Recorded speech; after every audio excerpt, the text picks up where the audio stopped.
अध्याय 22 सर्व विश्व से रक्षा। श्री बाला साहेब मेरकर, श्री बाबू साहेब बूटी, श्री अमीर शक्कर, श्री हेमाड पंत। बाबा के विचार। बाबा के सर्प मारने पर सलाह। श्री साईं बाबा का ध्यान कैसे किया जाए। उस सर्वशक्तिमान की प्रगति अगाध है जिसका वर्णन करने में वेद और सहस्त्रमुखी शेषनाग भी अपने को असमर्थ पाते हैं। भक्तों की रुचि स्वरूप वर्णन से नहीं, उनकी तो दृढ़ धारणा है कि आनंद की प्राप्ति केवल उनके श्री चरणों से ही संभव है। उनके चरण कमलों के ध्यान के अतिरिक्त उन्हें अपने जीवन के सर्वोच्च लक्ष्य की प्राप्ति का अन्य मार्ग विदित ही नहीं। हेमाड पंत भक्ति और ध्यान का जो एक अति सरल मार्ग सुझाते हैं वह है, कृष्ण पक्ष के आरंभ होने पर चंद्रकलाएं दिन प्रतिदिन घटती जाती हैं तथा उनका प्रकाश भी क्रमशः क्षीण होता जाता है और अंत में अमावस्या के दिन चंद्रमा की पूर्ण विलीन रहने पर चारों ओर निशा का भयंकर अंधेरा छा जाता है। परंतु जब शुक्ल पक्ष का प्रारंभ होता है तो लोग चंद्र दर्शन के लिए अति उत्सुक हो जाते हैं। इसके बाद द्वितीया को जब चंद्र अधिक स्पष्ट नहीं होता तब लोगों को वृक्ष की दो शाखाओं के बीच से चंद्र दर्शन के लिए कहा जाता है और जब इन शाखाओं के बीच उत्सुकता और ध्यान पूर्वक देखने का प्रयत्न किया जाता है तो दूर क्षितिज पर छोटी सी चंद्र रेखा के दृष्टिगोचर होते ही मन अति प्रफुल्लित हो जाता है। इसी सिद्धांत का अनुमोदन करते हुए हमें बाबा के श्री दर्शन का भी प्रयत्न करना चाहिए। बाबा के चित्र की ओर देखो। आहा, कितना सुंदर है। वे पैर मोड़कर बैठे हैं और दाहिना पैर बाएं घुटने पर रखा गया है। बाएं हाथ की उंगलियां दाहिने चरण पर फैली हुई हैं। दाहिने पैर के अंगूठे पर तर्जनी और मध्यमा उंगलियां फैली हुई हैं। इस आकृति से बाबा समझा रहे हैं कि यदि तुम्हें मेरे आध्यात्मिक दर्शन करने की इच्छा हो तो अभिमान शून्य और विनम्र होकर उक्त दो उंगलियों के बीच वे मेरे चरण के अंगूठे का ध्यान करो। तब कहीं तुम उस सत्य स्वरूप का दर्शन करने में सफल हो सकोगे। भक्ति प्राप्त करने का यह सबसे सुगम पथ है। अब एक क्षण श्री साईं बाबा की जीवनी का अवलोकन करें।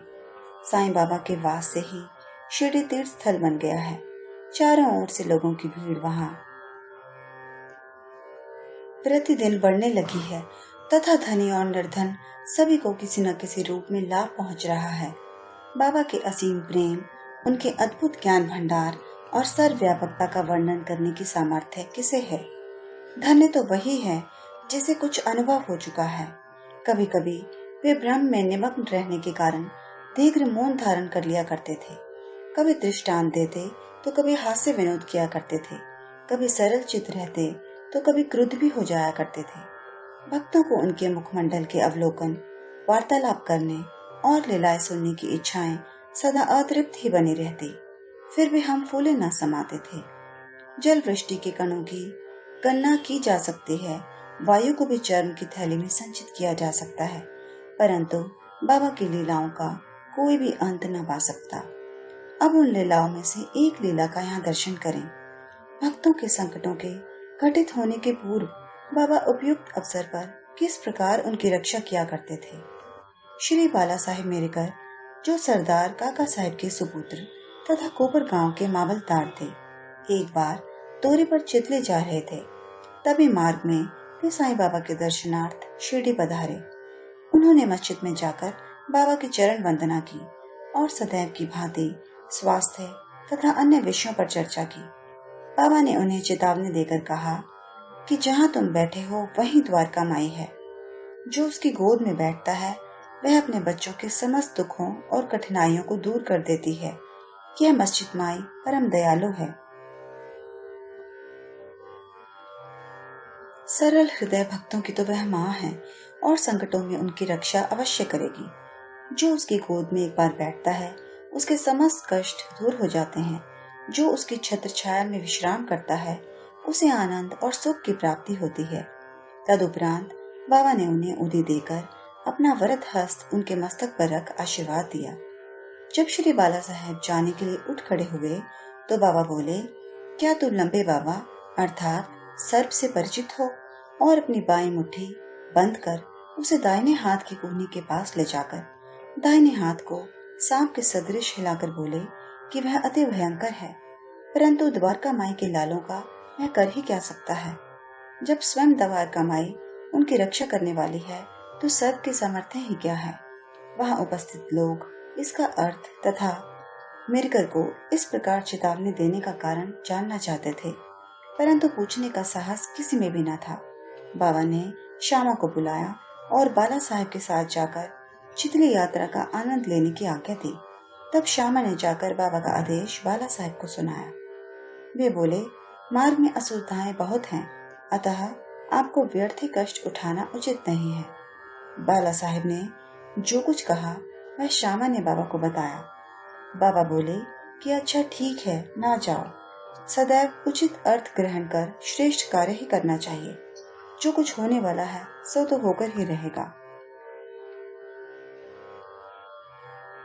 बाला साहेब ने पुनः विचार कर श्यामा को अपने साथ चलने के लिए कहा।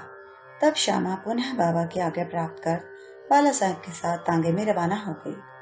वे 9 बजे चितली पहुंचे और मारुति मंदिर में जाकर ठहरे। ऑफिस के कर्मचारीगण अभी नहीं आए थे, इस कारण वे यहाँ वहाँ की चर्चाएं करने लगे। बाला साहेब दैनिक पत्र पढ़ते हुए चटाई पर शांतिपूर्वक बैठे थे। उनका धोती का ऊपरी सिरा कमर पर पड़ा हुआ था और उसी के एक भाग पर एक सर्प बैठा हुआ था। किसी का भी ध्यान उधर न था।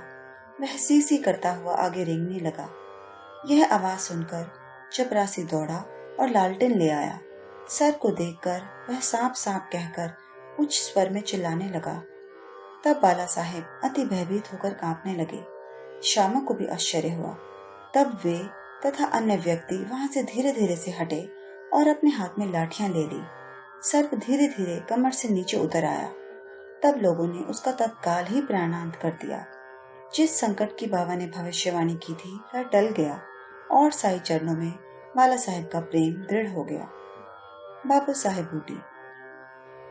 एक दिन महान ज्योतिषी श्री नाना साहेब डेंगले ने बाबू साहेब बूटी से, जो उस समय शिरडी में ही थे, कहा, आज का दिन तुम्हारे लिए अत्यंत अशुभ है और तुम्हारे जीवन को संकटप्रद है। यह सुनकर बाबू साहेब बड़े अधीर हो उठे। जब सदैव की भांति वे बाबा के दर्शन करने गए तो वे बोले कि ये नाना क्या कहते हैं।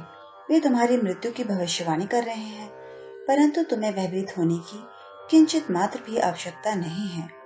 इनसे दृढ़ता पूर्वक कह दो कि अच्छा देखें काल मेरा किस तरह अपहरण करता है। जब संध्या समय बाबू अपने शौच गृह में गए तो वहां उन्हें एक सर्प दिखाई दिया। उनके नौकर ने भी सर्प को देख लिया और उसे मारने को एक पत्थर उठाया। बाबू साहब ने एक लंबी लकड़ी मंगवाई, परंतु लकड़ी आने से पूर्व ही वह सांप दूरी पर रेंगता हुआ दिखाई दिया और तुरंत ही दृष्टि से ओझल हो गया। बाबू साहब को बाबा के अभयपूर्ण वचनों का स्मरण हुआ और बड़ा ही संतोष हुआ। अमीर शक्कर कोहाले गांव का निवासी था, जो कोपर गांव तालुके में है। वह जाति का कसाई था और बांद्रा में दलाली का धंधा किया करता था। वह प्रसिद्ध व्यक्तियों में से एक था। एक बार वह गठिया रोग से अधिक कष्ट पा रहा था। जब उसे खुदा की स्मृति आई तब काम धंधा छोड़कर वह शिरडी आया और बाबा से रोग निवृत्ति की प्रार्थना करने लगा। तब बाबा ने उसे चावड़ी में रहने की आज्ञा दे दी। चावड़ी उस समय एक अस्वास्थ्यकारक स्थान होने के कारण इस प्रकार के रोगियों के लिए सर्वथा अयोग्य थी। गांव का अन्य कोई भी स्थान उसके लिए बेहतर होता, परंतु बाबा के शब्द तो निर्णयात्मक तथा मुख्य औषधि स्वरूप थे। बाबा ने उसे मस्जिद में न आने दिया और चावड़ी में ही रहने की आज्ञा दी। वहां उसे बहुत लाभ हुआ। बाबा प्रातः और सायंकाल चावड़ी से निकलते थे तथा एक दिन के अंतर से जुलूस के साथ वहां आते और वहीं विश्राम किया करते थे। इसीलिए अमीर को बाबा का सानिध्य सरलता पूर्वक प्राप्त हो जाया करता था। अमीर वहां पूरे 9 मास रहा। जब किसी अन्य कारणवश उसका मन उस स्थान से ऊब गया, तब रात्रि में वह चोरी से उस स्थान को छोड़कर कोपर गांव की धर्मशाला में जा ठहरा। वहां पहुंचकर उसने वहां एक फकीर को मरते हुए देखा। जो पानी मांग रहा था। अमीर ने उसे पानी दिया, जिसे पीते ही उसका देहांत हो गया। अब अमीर किंग कर्तव्य विमूढ़ हो गया। उसे विचार आया कि अधिकारियों को उसकी सूचना दे दूं तो मैं ही मृत्यु के लिए उत्तरदायी ठहराया जाऊंगा, और प्रथम सूचना पहुंचाने के नाते कि मुझे अवश्य इस विषय की अधिक जानकारी होगी, सबसे प्रथम मैं ही पकड़ा जाऊंगा। तब बिना आज्ञा शिरडी छोड़ने की उतावली पर उसे बड़ा पश्चाताप हुआ। उसने बाबा से मन ही मन प्रार्थना की और शिरडी लौटने का निश्चय कर उसी रात्रि बाबा का नाम लेते हुए पो फटने से पूर्व ही शिरडी वापस पहुंचकर चिंता मुक्त हो गया। फिर वह चावड़ी में बाबा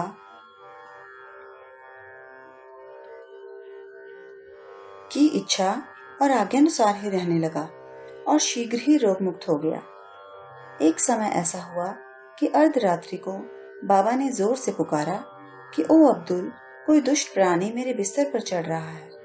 अब्दुल ने लालटेन लेकर बाबा का बिस्तर देखा, परंतु वहां कुछ भी न दिखा। बाबा ने ध्यान पूर्वक सारे स्थान का निरीक्षण करने को कहा और वे अपना सटका भी जमीन पर पटकने लगे। बाबा की यह लीला देखकर अमीर ने सोचा कि हो सकता है बाबा को किसी सांप के आने की शंका हुई हो। दीर्घ काल तक बाबा की संगति में रहने के कारण अमीर को उनके शब्दों और कार्यों का अर्थ समझ में आ गया था। उन्होंने अपने बिस्तर के पास कुछ रेंगता हुआ देखा। तब उन्होंने अब्दुल से बत्ती मंगवाई और एक सांप को कुंडली मारे हुए वहां बैठे देखा, जो अपना फन हिला रहा था। फिर वह सांप तुरंत ही मार डाला गया। इस प्रकार बाबा ने सामयिक सूचना देकर अमीर के प्राणों की रक्षा की। हेमाड पंथ, बिच्छू और सांप।